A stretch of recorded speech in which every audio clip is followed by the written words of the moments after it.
Hi all, welcome back. Today's topic is, as you can see in the screen, sulfonation of haloarenes and its mechanism. So start करते हैं और last class I hope आप complete करके बैठे हैं जिसमें हमने halogenation and mechanism then nitration and mechanism complete किया था इन ESR, है ना, electrophilic substitution reaction in haloarenes. So welcome all. This is Toshi Sharma. You're watching me in OCC Students platform. आपके सारे क्वेश्चंस थ्रू ऐप और website हमको मिलते हैं और हम उस हिसाब से आपको कॉन्सेप्ट्स क्या करते हैं, ऐड ऑन करते जाते हैं.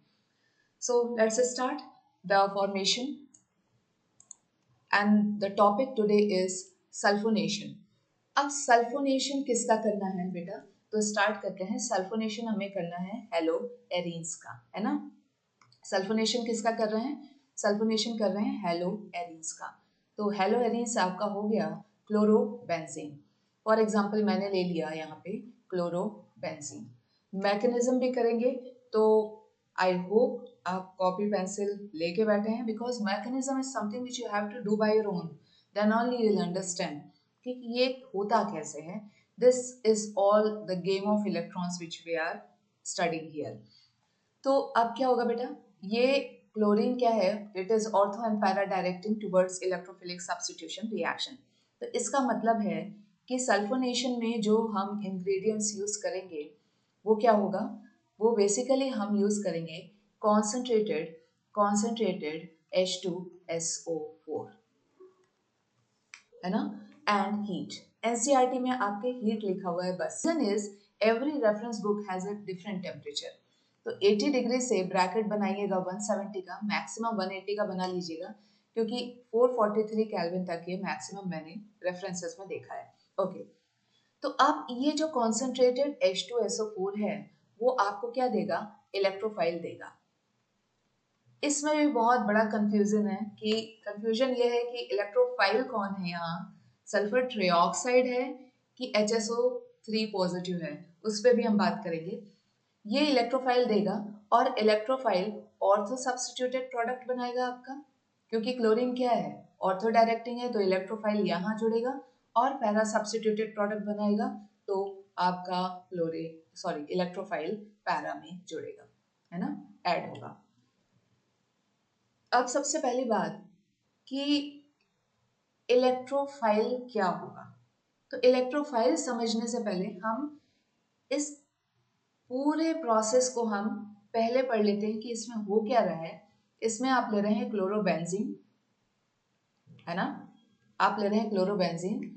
आप रिएक्शन करा रहे हैं कॉन्सेंट्रेटेड H2SO4 से. अभी सिर्फ एनसीईआरटी का पढ़ेंगे पहले, एंड हीट. जब आप ये करते हैं तो आपको दो प्रोडक्ट मिलते हैं बेंजीन सल्फोनिक एसिड के. यहाँ पे SO3H लगता है, ऑर्थो सब्स्टिट्यूटेड, है ना. और एक प्रोडक्ट आपको एनसीईआरटी में दिखेगा पैरा प्रोडक्ट, SO3H यहाँ लगा होगा बेंजीन सल्फोनिक एसिड का, और Cl ये. आपको यहाँ दो प्रोडक्ट्स मिल रहे हैं. One is this is 1 2 correct, 3 4 5 and 6 acid है ना, तो उसको प्रेफरेंस देंगे तो ये हो जाएगा 2 क्लोरो, है ना, benzene benzene sulphonic acid, sulphonic acid, है ना. और ये क्या हो जाएगा बेटा? ये 1 2 3 4 5 6. मैडम मुझे क्लॉकवाइज एंटी क्लॉकवाइज देना है, तो आप एंटी क्लॉकवाइज दो, लेकिन नंबर तो 4 ही आएगा क्लोरीन में, क्योंकि वो क्या है? अपोजिट 1 4 पोजीशन है. तो ये हो जाएगा 4 chloro benzene benzene sulphonic acid, sulphonic acid. तो दो प्रोडक्ट्स बन रहे हैं. तो ऑब्वियसली जो पैरा डायरेक्टिंग प्रोडक्ट्स हैं, ये पैरा प्रोडक्ट्स मेजर होते हैं क्योंकि इसमें स्टेरिक हिंड्रेंस लेस होता है, तो ये स्टेबिलिटी ज़्यादा होती है, पढ़ चुके हैं. और ये माइनर होता है और इसमें स्टेबिलिटी कम होती है क्योंकि यहाँ रिपल्शन हाई होता है, तो ये अनस्टेबल होता है, पढ़ा हुआ है, नथिंग न्यू. एक क्वेश्चन और आया है कि मैडम क्या मेटा प्रोडक्ट्स बनते हैं? तो obviously chlorobenzene, chlorine is ortho and para directing, तो मेजर पैरा प्रोडक्ट रहेंगे, माइनर ऑर्थो प्रोडक्ट रहेंगे और around around 4 to 6% meta products भी होते हैं, मेटा प्रोडक्ट्स भी होते हैं। अब आप मुझसे पूछोगे कैसे कैसे, तो बेटा आपने जब रेजोनेंस मेरे साथ किया है लास्ट क्लास में, तो इलेक्ट्रॉन डेंसिटी आती है ऑर्थो में और पैरा में। तो ऑब्वियसली इलेक्ट्रोफाइल ऑर्थो में जाएगा या पैरा में जाएगा, तो दो प्रोडक्ट तो बनेंगे। पर लेकिन अगर इलेक्ट्रोफाइल है तो उसको इलेक्ट्रॉन की जरूरत है, तो ऑर्थो में तो जाएगा, पैरा में भी जाएगा। मेटा ने क्या बुरा किया, मेटा के पास भी अच्छी खासी इलेक्ट्रॉन डेंसिटी है, पाई रिच इलेक्ट्रॉन डेंसिटी है। ऑर्थो और पैरा मेजर इसलिए बनते हैं कि क्लोरीन जब रेजोनेंस स्टार्ट करता है बेंजीन में, तो इलेक्ट्रॉन डेंसिटी हाईली इंक्रीज होती है ऑर्थो और पैरा में because of the resonance, plus are effect देता है, करेक्ट। लेकिन मेटा इसका ये मतलब नहीं है कि मेटा कार्बन के पास इलेक्ट्रॉन नहीं है, मेटा कार्बन खुद एक पाई बॉन्ड लेके बैठा हुआ है। तो अगर आप सोच रहे हैं कि मेटा प्रोडक्ट्स बनते ही नहीं है, तो आप यहाँ पे गलत हैं, क्योंकि 4 to 6% meta products are found here. ठीक है, तो जब भी आप एक रेफरेंस बुक लेंगे एनसीईआरटी के अलावा, तो ये सब आपको वहां पे देखने को मिलेगा। ओके, नाउ मैकेनिज्म शुरू करना है, करेक्ट। मैकेनिज्म शुरू करने से पहले एक चीज मैं और यहाँ पे क्लियर कर देती हूँ, वो है बहुत इंपॉर्टेंट है, वो है यहाँ का इंग्रेडिएंट। अभी आपने लिया है कॉन्सेंट्रेटेड H2SO4 एंड हीट। जब आप कॉन्सेंट्रेटेड H2SO4 लेते हैं और हीट लेते हैं, तो दो इसमें इलेक्ट्रोफाइल्स बन सकते हैं। एक होता है SO3 और एक होता है HSO3 पॉजिटिव। ये दो इलेक्ट्रोफाइल पॉसिबल है बनने में अगर आप कॉन्सेंट्रेटेड H2SO4 के साथ काम कर रहे हैं तो। नहीं मैडम, हमको तो SO3 ही मालूम है, HSO3 positive hydrogen sulphur trioxide cation नहीं बनता है, बनता है, लेकिन जेई में क्वेश्चन इन दोनों में से एक में आया था, तो ज्यादा ये काम करता है, लेकिन ये भी बनता है, इस पे ध्यान रखिएगा। चाहे आप शेंगेज देखो, आप ओपी टंडन देखो, है ना, आप मैकमरी देखो, आपको ये देखने को मिलेगा कि 2 electrophiles are possible, sulphur trioxide और HSO3 पॉजिटिव। क्लियर होता है। अब हम देखेंगे, अभी तो मैंने क्या बोला कि जब हम कॉन्सेंट्रेटेड H2SO4 के साथ काम करेंगे, ब्यूटीफुल टॉपिक है, आराम से पढ़ेंगे, ठीक है। तो अगर हम कॉन्सेंट्रेटेड H2SO4 के साथ काम कर रहे हैं, तो चलो उसका मैकेनिज्म देखते हैं, ठीक है। उसका क्या देखते हैं, मैकेनिज्म देखते हैं, शुरू करते हैं। अब कॉपी पेन आप भी रख लीजिएगा। अब मैं शुरू करती हूँ। जैसे फर्स्ट स्टेप क्या होगा बेटा, फर्स्ट स्टेप होता है फॉर्मेशन ऑफ, सो मैकेनिज्म, और इसमें जो फर्स्ट स्टेप मैं डालूंगी वो जनरेशन ऑफ स्ट्रॉन्ग इलेक्ट्रोफाइल, एक ब्यूटीफुल स्ट्रॉन्ग इलेक्ट्रोफाइल का जनरेशन होगा। अब ये कैसे होगा, जनरेशन ऑफ स्ट्रॉन्ग इलेक्ट्रोफाइल कैसे होता है। आपने क्या लिया था, H2SO4, है ना, कॉन्सेंट्रेटेड H2SO4 लिया था। 2 molecules of H2SO4 concentrated H2SO4 है। मैम 2 मॉलिक्यूल कहाँ से आया बेटा, आप 1 मोल के साथ काम कर रहे हो, 1 मोल में 6.02 से इंटू 10 to 22 6.022 इंटू 10^23 मॉलिक्यूल्स होते हैं। तो अगर आप 1 मोल भी लोगे H2SO4 का, तो आपको 6.022 10^23 मॉलिक्यूल्स मिलेंगे। क्लियर है। अब क्या होगा, ये जो H2SO4 है, 2 मॉलिक्यूल्स आपको देंगे, क्या देंगे, हाइड्रोनियम आयन देंगे। क्या देंगे बेटा, हाइड्रोनियम आयन देंगे, आपको देंगे HSO4 नेगेटिव। अब ये क्या है, एसिड है ना, तो ये इसका क्या होगा, कॉन्जुगेट बेस, ये इसका क्या होगा, कॉन्जुगेट बेस, और आपको देंगे SO3, और आपको ये क्या देगा, SO3, ये SO3 आपका क्या होगा, इलेक्ट्रोफाइल, ये SO3 आपका क्या होगा, इलेक्ट्रोफाइल। मैम इसमें पॉजिटिव चार्ज नहीं है, तो इस पे बात करेंगे।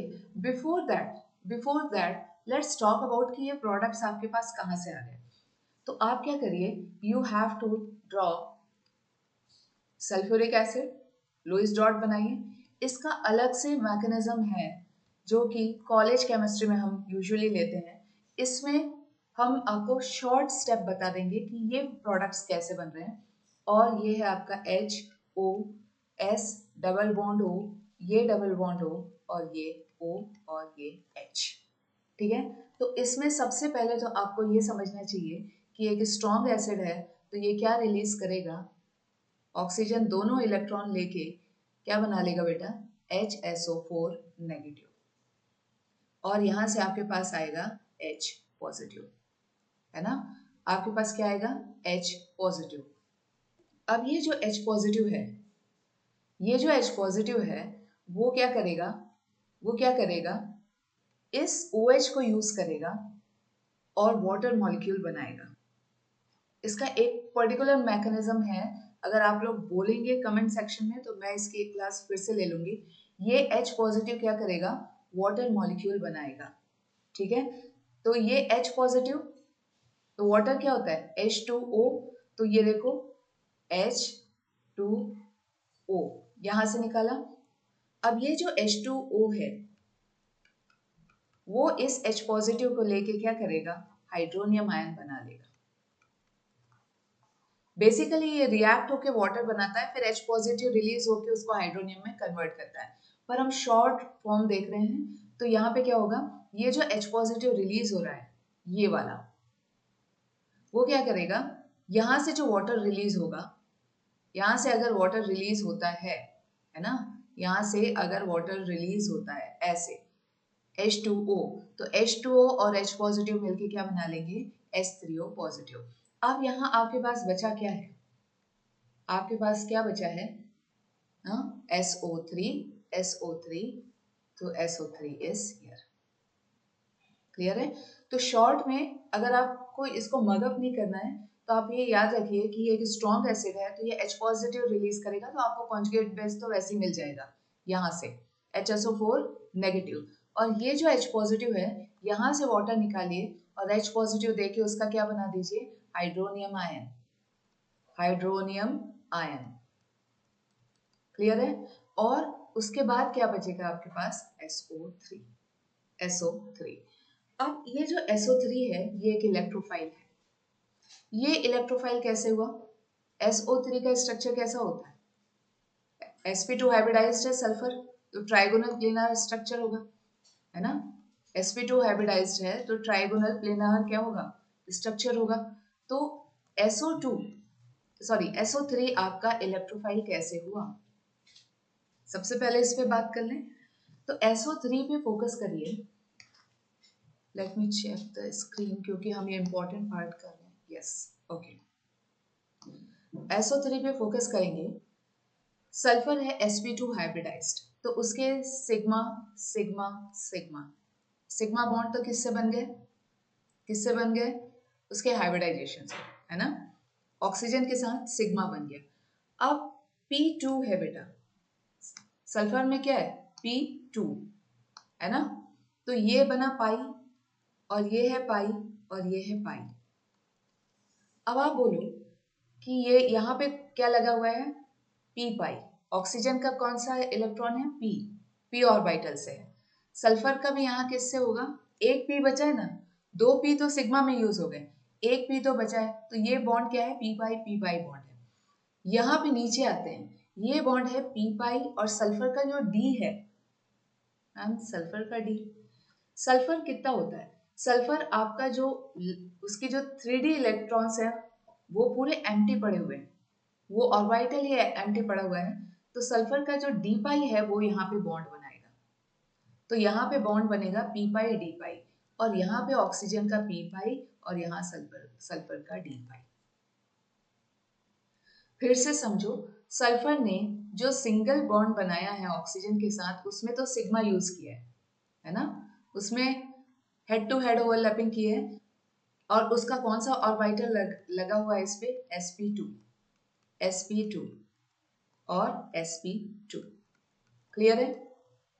अब इसमें जो ऑक्सीजन है, अब बेटा sp2 यूज किया है, यानी जो थर्ड p है वो उसका क्या है, अभी खाली है। तो third p he will utilize in the pi bond. तो ये जो बॉन्ड है, यहाँ ऑक्सीजन का कौन सा ऑर्बिटल है, p, लेकिन सल्फर का यहाँ पे p, तो ये p पाई बॉन्ड हुआ। अब नीचे आइए, नीचे वाले जो बॉन्ड्स हैं, ये जो बॉन्ड है यहाँ पे ऑक्सीजन का p पाई है, लेकिन सल्फर के पास p खत्म हो गया है, क्योंकि 2 p उसने sp2 में लगा दिए, तीसरा p उसने पाई में लगा दिया, तो यहाँ पे उसका d पाई लगेगा। अब यहाँ पे भी उसका ऑक्सीजन p पाई लगाएगा और सल्फर यहाँ d पाई लगाएगा। तो पहले तो आप स्ट्रक्चर समझिए, उसका हाइब्रिडाइजेशन समझिए, उसमें बॉन्ड कैसे बन रहा है वो समझिए, समझ गए। लेकिन अभी आप ये बताओ कि सल्फर इलेक्ट्रॉन डेफिशिएंट कैसे हुआ, है ना? क्वेश्चन तो वही है कि सल्फर इलेक्ट्रॉन डेफिशिएंट कैसा हुआ। तो पहला तो ये कि सल्फर क्या है, यहाँ पे क्या है, sp2 हाइब्रिडाइज्ड है। तो उस पे अगर मैं स्ट्रक्चर दिखाऊं आपको, तो ये सल्फर और उसके साथ लगा हुआ है ऑक्सीजन। इलेक्ट्रोनेगेटिविटी किसकी हाई है, इलेक्ट्रोनेगेटिविटी किसकी हाई है, ऑक्सीजन की। तो ये partial negative, shared pair of electron will be displaced towards oxygen, ये पार्शियल नेगेटिव, यहाँ sorry partial positive, oxygen partial negative partial positive, sulphur partial positive, ये ऑक्सीजन पार्शियल नेगेटिव। तो पहले तो आप ये समझिए कि हाइब्रिडाइजेशन कौन सा हो रहा है, बॉन्ड कैसे बन रहे हैं, और फिर आइए कि अरे सल्फर तो इलेक्ट्रॉन डेफिशिएंट लग रहा है। सल्फर क्या लग रहा है, सल्फर इलेक्ट्रॉन डेफिशिएंट लग रहा है। क्यों लग रहा है, 1s2 2s2 2p6 3s2 3p4, इतने ही इलेक्ट्रॉन होते हैं ना, कितने होते हैं सल्फर में, 16। तो 3d तो क्या है, खाली पड़ा है। 3d क्या पड़ा है, खाली। मैडम एक्साइटेड में थोड़ा भर जाएगा, थोड़ा भरेगा, तो भी तो डी खाली पड़ा हुआ है। तो ये क्या है, इलेक्ट्रॉन डेफिशिएंट, इलेक्ट्रॉन डेफिशिएंट है। अब कुछ बच्चे फिर एक क्वेश्चन यहाँ पे मुझसे करेंगे, और वो क्वेश्चन है, madam have you seen sulphur 1 2 3 4 5 6 7 8 9 10 11 12, क्या है, लुईस ऑक्टेट को क्या कर रहा है, डिनाई कर रहा है। ये लुईस ऑक्टेट रूल फॉलो नहीं कर रहा है, इसके पास इलेक्ट्रॉन ज्यादा है, इट हैज मोर इलेक्ट्रॉन्स। तो ऑक्टेट डेफिशिएंट तो है नहीं, so usually octet deficients take electron, पर ये ऑक्टेट डेफिशिएंट नहीं है। फिर भी ये इलेक्ट्रॉन डेफिशिएंट इसलिए है क्योंकि इसके पास d ऑर्बिटल क्या है, एम्प्टी है। d ऑर्बिटल क्या है, एम्प्टी है। दो इट हैज एक्सीड्स, ऑक्टेट को क्या कर दिया इसने, एक्सीड कर दिया है, still it is electron deficient because its d orbital is empty। तो d ऑर्बिटल में तो इलेक्ट्रॉन ले सकता है। तो अगर आप सोच रहे हैं कि सल्फर इलेक्ट्रॉन डेफिशिएंट है, तो फिर से पॉइंट्स लिख लीजिए। ये जो सल्फर ट्राइऑक्साइड है, ये जो सल्फर ट्राइऑक्साइड है, वो आपका इलेक्ट्रोफाइल के जैसे काम करेगा। रीजन ये है कि सल्फर क्या है, यहाँ पे इलेक्ट्रॉन डेफिशिएंट है, इलेक्ट्रॉन डेफिशिएंट है। अब वहां ऑक्टेट एक्सीड देख के ये मत सोचना कि ये तो इसके पास बहुत इलेक्ट्रॉन है। और दूसरा ये कि इसमें पोलैरिटी है, SO बॉन्ड में क्या है, पोलैरिटी है, और पोलैरिटी के कारण सल्फर में क्या आ रहा है, पार्शियल पॉजिटिव चार्ज आ रहा है। ये भी क्या बताता है, ये भी क्या बताता है कि ये एक इलेक्ट्रोफाइल के जैसे काम कर सकता है। और तीसरा आपको ये समझना चाहिए कि जो सल्फर है, जो SO3 है रादर, SO3 एक न्यूट्रल इलेक्ट्रोफाइल है, न्यूट्रल इलेक्ट्रोफाइल है। तो मेरे ख्याल से इतना डिस्कशन काफी है कि जो आपको असर्शन रीजनिंग के क्वेश्चन कंप्लीट कर दे, आपका जेई कंप्लीट कर दे और आपके नीट के क्वेश्चन भी कंप्लीट कर दे। तो अब हमको ये समझ में आ गया कि ये सल्फर एक क्या है, ये सल्फर क्या है, इलेक्ट्रोफाइल के जैसे काम करेगा। तो ये एक न्यूट्रल इलेक्ट्रोफाइल है। क्लियर है? तो अब हम टॉपिक पे आते हैं। तो सबसे पहले मैंने आपको बोला था कि मैकेनिज्म में मैं आपको दो इलेक्ट्रोफाइल्स दिखा सकती हूँ। तो चलो मैं आपको दिखाती हूँ। सबसे पहले स्टेप वन में क्या हुआ था, H2SO4 रिएक्ट्स H2SO4 और ये आपको क्या देगा बेटा, मैंने बोला था पहले तो आप क्या बनाइए, HSO4 नेगेटिव, फिर ये क्या था इसका कॉन्जुगेट बेस, फिर बनाएंगे हाइड्रोनियम आयन, आपको बताया गया है शॉर्ट फॉर्म में कैसे बनेगा, और फिर क्या बनेगा इसका SO3। इस पे बात हो गई है कि ये क्या है, एक इलेक्ट्रोफाइल है, न्यूट्रल इलेक्ट्रोफाइल है, इसमें पोलैरिटी भी है। Oxygen is more electronegative, correct, second in the periodic table, first is fluorine, oxygen then chlorine. ठीक है, अब आप सेकेंड इलेक्ट्रोफाइल देखिए कैसे बनेगा। ये जो सल्फर ट्राइऑक्साइड बना हुआ है, ये जो सल्फर ट्राइऑक्साइड यहाँ पे बना हुआ है, ये सल्फर ट्राइऑक्साइड अगर ये हाइड्रोनियम आयन आपने कैसे बनाया है,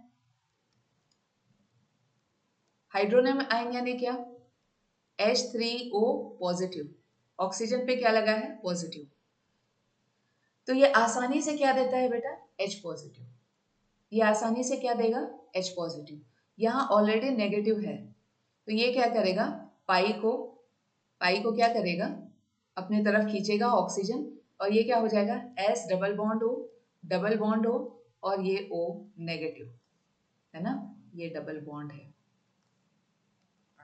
ये क्या है डबल बॉन्ड है, और ये जो H पॉजिटिव है ये इसको यहाँ पे ले लेगा, है ना, कैसे लेगा, अपने दोनों इलेक्ट्रॉन लगाएगा, नेगेटिव यानी पेयर ऑफ इलेक्ट्रॉन, और अपने दोनों इलेक्ट्रॉन लगाएगा और इसको इसने यहाँ ले लिया। अच्छा, इसने ये इलेक्ट्रॉन हेट्रोलेटिकली खींचा है दोनों अपनी तरफ, सल्फर पे क्या आ गया पॉजिटिव। अब इसको आप करके देखिए, जो SO3 था उसने H3O पॉजिटिव के साथ रिएक्ट किया और इससे H पॉजिटिव अपनी तरफ लिया। क्यों लिया, क्योंकि हाइड्रोनियम अनस्टेबल होता है और वो H पॉजिटिव रिलीज करता है, ऑक्सीजन लेगा और यहाँ ये क्या बना लेगा HSO3 और सल्फर में positive, hydrogen sulphur trioxide cation. अब ये क्या आपको इलेक्ट्रोफाइल नहीं दिख रहा है, बिल्कुल दिख रहा है ना, तो और ये वाटर मॉलिक्यूल यहाँ से बाहर। So I have told you, अगर आप कॉन्सेंट्रेटेड H2SO4 यूज करेंगे, so you will get two electrophiles, most probably sulphur trioxide से ही काम होता है SO3 से, और you may gate HSO3 positive, तो दोनों कोई भी आप यूज कर सकते हैं। अब कुछ बच्चे यहाँ पे एक क्वेश्चन और करेंगे मेरे से, वो भी हम कंप्लीट कर लेते हैं। मैडम SO3 बना, आप बोल रहे हो यहाँ 1 मोल H2SO4 है, तो ठीक है, तो यानी H2SO4 भी यहाँ पे है, हाँ है, तो H2SO4 भी इसको H पॉजिटिव दे सकता है, बिल्कुल दे सकता है, और ये क्या बना लेगा HSO3 पॉजिटिव, ठीक है, एंड HSO4 नेगेटिव। तो इलेक्ट्रोफाइल कैसे बनते हैं ये आपको समझ में आ रहा है। अगर आप H2SO4 कॉम्प यूज कर रहे हैं तो आपके पास दो इलेक्ट्रोफाइल तो बनने ही बनने हैं, एक है SO3 और एक है HSO3 पॉजिटिव। क्लियर है? So now let's start with SO3। Note किया, आगे बढ़ते हैं। तो क्या क्या कर लिया है आपने, स्टेप 1 हो गया है हमने, क्योंकि बार बार एक्सप्लेनेशन दी है तो उसके कारण थोड़ा हम लैग कर रहे हैं टॉपिक पे। स्टेप 1 आपने किया है फॉर्मेशन ऑफ इलेक्ट्रोफाइल। तो उसमें आप क्या लिखेंगे, H2SO4 H2SO4 है ना, it will give you HSO4 negative which is a conjugate base, hydronium ion H3O positive, और आप क्या लिखेंगे यहाँ पे, आप लिखेंगे आपका SO3 which is the electrophile. और यहाँ पे एक और electrophile दिखाइएगा, SO3 may react with hydronium ion which is unstable, it may give H positive, तो SO3 उसको एक्सेप्ट करके बना लेगा SO3H एंड S पे लगेगा पॉजिटिव, तो ये सेकेंड इलेक्ट्रोफाइल आपका रेडी, और यहाँ पे बना H2O। तो दो इलेक्ट्रोफाइल आपके पास बन सकते हैं, और टीचर आपको कैसे भी पढ़ा सकता है, क्योंकि आप इसको रेस्ट्रिक्ट नहीं कर सकते इलेक्ट्रॉन्स को रिएक्ट करने में, है ना। बीकर के अंदर जाके हम नहीं बोल सकते कि आप H3O पॉजिटिव से H पॉजिटिव मत लो, बोल सकते हो क्या, नहीं बोल सकते, बिकॉज H3O पॉजिटिव तो वहां बना ही बना है। तो हो सकता है वो SO3 को क्या दे दे H पॉजिटिव, तो क्या बनेगा HSO3 पॉजिटिव, ये पॉजिटिव है, सल्फर पे पॉजिटिव है, ठीक है। तो हमेशा कॉम्पिटिटिव क्वेश्चन के लिए रेडी रहा करिए। स्टेप 2, अब स्टेप 2 में पहले मैं आपको बताती हूँ एडिशन ऑफ इलेक्ट्रोफाइल, पहले इसका बताएंगे फिर दूसरे का भी बता देंगे, छोड़ना क्यों है। तो स्टेप 2 हमारा होगा, अब आपका रोल में आएगा क्लोरोबेंजीन, है ना, कौन आएगा, क्लोरोबेंजीन। तो ये आपका हो गया क्लोरोबेंजीन। अब क्लोरोबेंजीन के सामने इलेक्ट्रोफाइल रेडी हो रहा है, आ गया है, डाइजेस्ट नहीं हो रहा है क्योंकि इसमें पॉजिटिव चार्ज नहीं है, पॉजिटिव मत ढूंढिएगा क्योंकि ये एक न्यूट्रल इलेक्ट्रोफाइल है ना। अगर मैं यहाँ चार्ज दिखाऊं तो ये नेगेटिव है, ये पॉजिटिव है, तो बेटा इसके पास अच्छा खासा पॉजिटिव है, इसके d ऑर्बिटल्स एम्प्टी हैं, इसको इलेक्ट्रॉन की जरूरत है। लुईस ऑक्टेट रूल को एक्सीड कर रहा है, फिर भी इसको इलेक्ट्रॉन की जरूरत है। अब ये क्या करेगा, ये पाई इसको इनवाइट करेगा, ये विदाउट इलेक्ट्रॉन आ रहा है, करेक्ट, तो ये पाई इसको क्या करेगा, इनवाइट करेगा, और ये एक स्लो रिएक्शन है। अगर आप बोलो ये कैसा रिएक्शन है, तो ये एक स्लो रिएक्शन है, और यहाँ पे आप देखो ये यहाँ क्लोरीन, ठीक है, ये पाई बाहर चला गया, और ये सल्फर, ये ऑक्सीजन, और एक ऑक्सीजन नेगेटिव हो गया। इलेक्ट्रॉन, क्योंकि ऑलरेडी इलेक्ट्रॉन्स डिस्प्लेस्ड हैं टुवर्ड्स ऑक्सीजन, तो जैसे ही सल्फर ने यहाँ बॉन्ड बनाया वैसे ही एक पाई ऑक्सीजन की तरफ शिफ्ट हो गया, और ये क्या हो गया, O नेगेटिव हो गया। क्लियर है।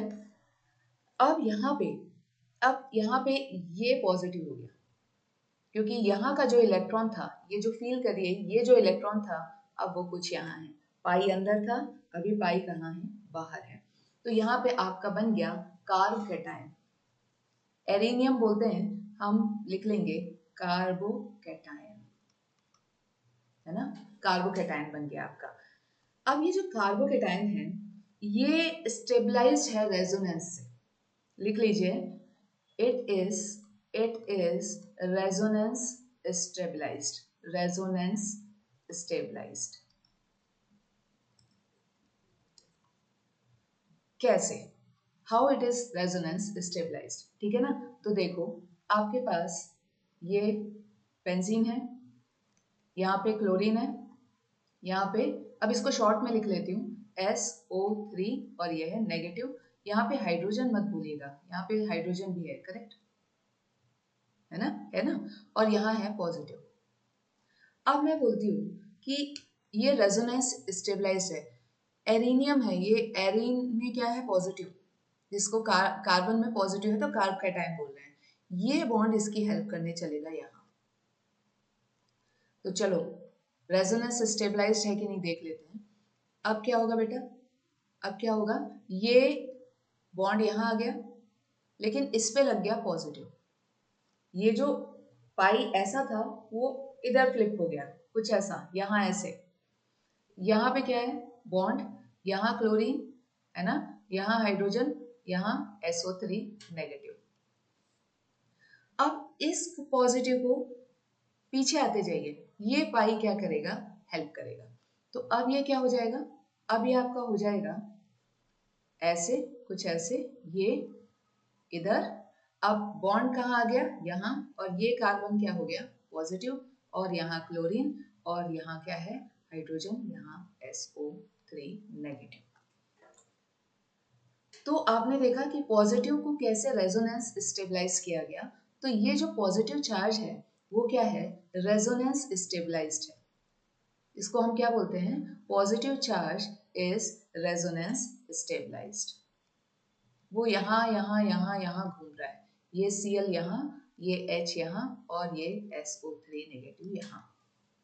ये पोर्शन सिर्फ आपके समझने के लिए है कि positive charge is resonance stabilised. Clear होता है, आगे बढ़ते हैं। अब आइए इस पे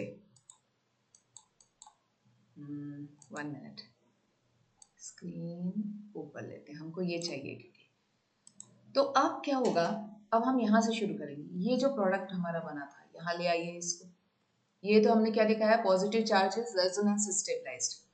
अब ये जो आपका पॉजिटिव चार्ज यहाँ आया है ना, पॉजिटिव चार्ज आपका जो आ गया है यहाँ पे, और ये H है, ये SO3 नेगेटिव है, और यहाँ पे Cl है। अब इसको हटाएगा कौन, क्योंकि कोई भी पाई अगर हेल्प कर रहा है तो उसके ऊपर पॉजिटिव आ रहा है, उस कार्बन के ऊपर पॉजिटिव आ रहा है जहां से हेल्प आ रही है। तो ये हाइड्रोजन अपना क्या करेगा, आहुति देगा। द हाइड्रोजन विल सेक्रीफाइस, और ये it will come out as H positive. तो आपके पास क्या बनेगा, आपके पास बनेगा कुछ ऐसा, बॉन्ड यहाँ यहाँ, हाइड्रोजन ने जो सेक्रीफाइस किया वो बॉन्ड यहाँ फील करिए, Cl यहाँ पे है, और ये आपका S डबल बॉन्ड O और O negative.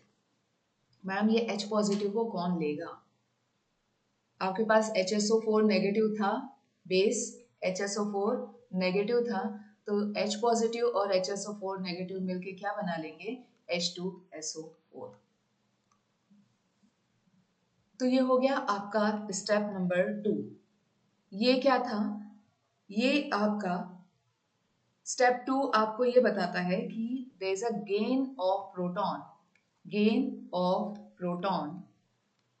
Bye conjugate base. Conjugate base ने क्या किया, प्रोटॉन गेन कर लिया। लेकिन अभी भी आपका बेंजीन सल्फोनिक तो नहीं बना है, am I correct, benzene sulphonic तो अभी भी हमारे पास नहीं बना है। So we have to take the third step here, and the third step here is, third step आपका क्या हो जाएगा, यहाँ पे ये जो आपका क्लोरोबेंजीन है, ये और Cl, ठीक है, और यहाँ क्या है, S double bond O negative.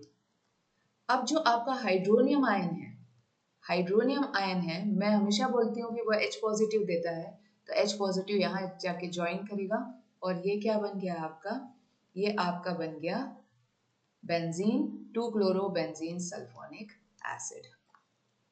ऐसे आप पैरा के साथ भी कर सकते हैं, है ना, ऐसे ही आप पैरा के साथ भी कर सकते हैं ना। So this is how the proper explanation is going from our side.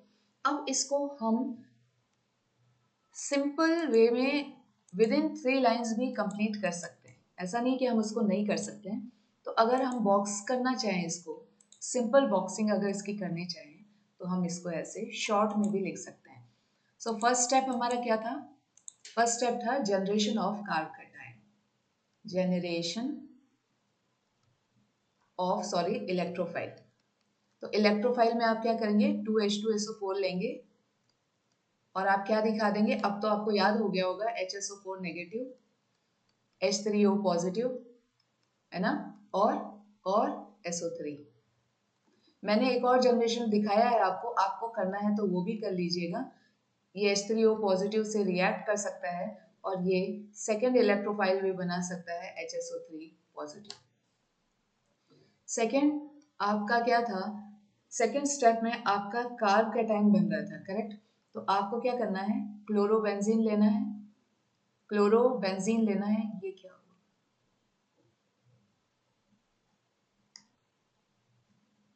So second step you have to take chlorobenzene, ठीक है, chlorobenzene and you have to show sulfur trioxide in front of it. Show करिए, पाई उसकी help कर रहा है और attack कर दीजिए SO3 को, किसमें किसमें बेंजीन रिंग में।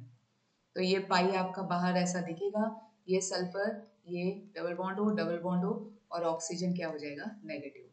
बैलेंसिंग चाहिए उनको, हमेशा स्टेबिलिटी चाहिए, तो एक पाई ऑक्सीजन की तरफ क्या हो जाता है, शिफ्ट हो जाता है और ये नेगेटिव हो जाता है। अंदर की कहानी लिख लीजिए, यहाँ से इलेक्ट्रॉन गया है तो यहाँ पॉजिटिव है। अब ये जो कार्ब कैटायन है, ये रेजोनेंस क्या है, स्टेबलाइज्ड है, ये हम पढ़ चुके हैं। तो थर्ड, ये सेकेंड स्टेप क्या था, formation of carb cation, formation of carb cation, ये CARBO, carbo cation, second step. Third step आपका क्या हो जाएगा, थर्ड स्टेप आपका क्या हो जाएगा, removal of, sacrifice of H positive, correct.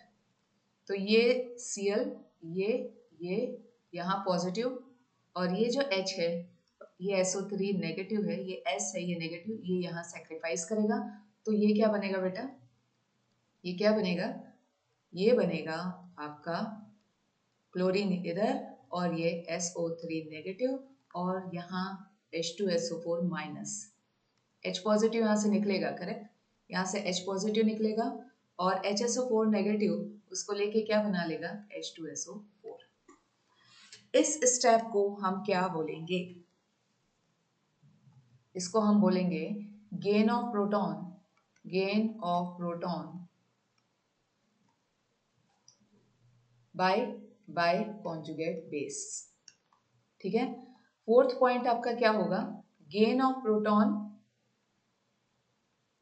किसने गेन किया, बाय सल्फर ट्राइऑक्साइड।